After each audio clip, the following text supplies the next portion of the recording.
Pautangin ang Diyos. Ang sabi sa Proverbs 19 verse 17, parang pagpapautang kay Yahweh ang pagtulong sa mahirap. At pagdating ng panahon, si Yahweh ang magbabayad.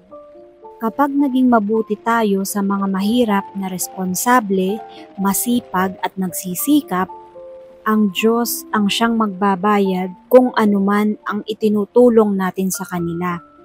Sila yung mga masasarap at dapat na tinutulungan. Hindi yung mahihirap na nga, tamad, batugan, irresponsable, lasenggo, nambubugbog ng asawa, sugarol, gumagamit ng ipinagbabawal na gamot, mga taong parang linta na sumisip-sip sa dugo ng kanilang mga kamag-anak.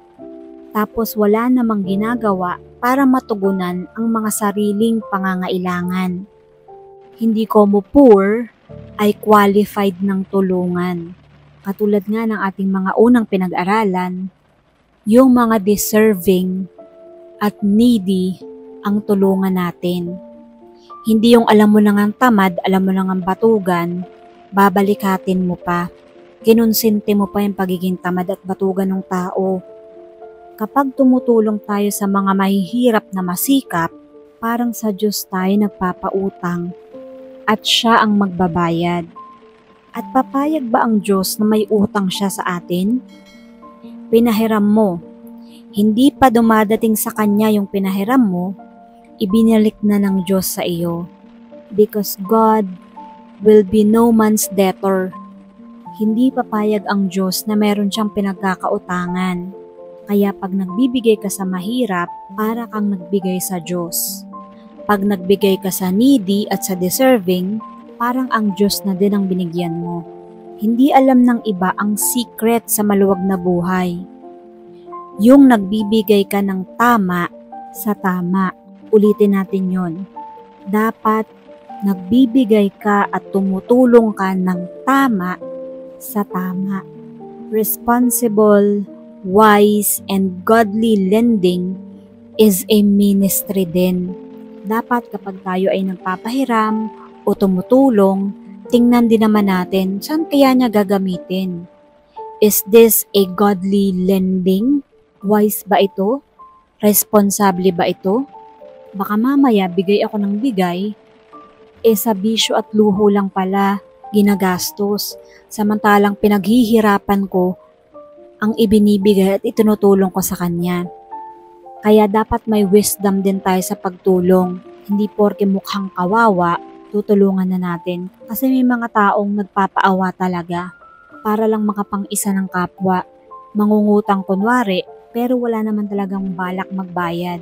Pagkatapos ikaw pang mahihiyang maningil. Kapag siningil mo, napakakunat magbayad, halos ayaw ka talagang bayaran. Hindi iniisip ng mga taong to na akala nila nakaisa sila.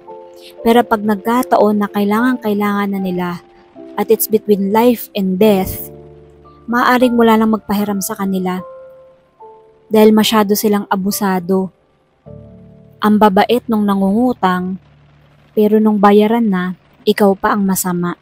Kaya dapat responsable din tayo at godly yung pagpapahiram natin sa ating kapwa. At kung mayroon naman tayong pampahiram at inilalaan natin yun sa ganoong ministry, hindi na tayo kailangang daingan. Kung nagpautang tayo at hindi tayo nabayaran, remember that God had already advanced it to us, kaya nga tayo nakapagpautang.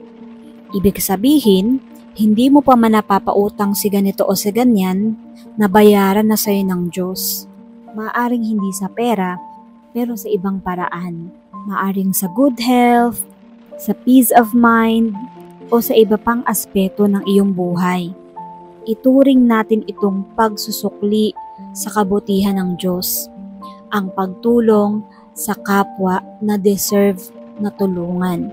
God bless us all.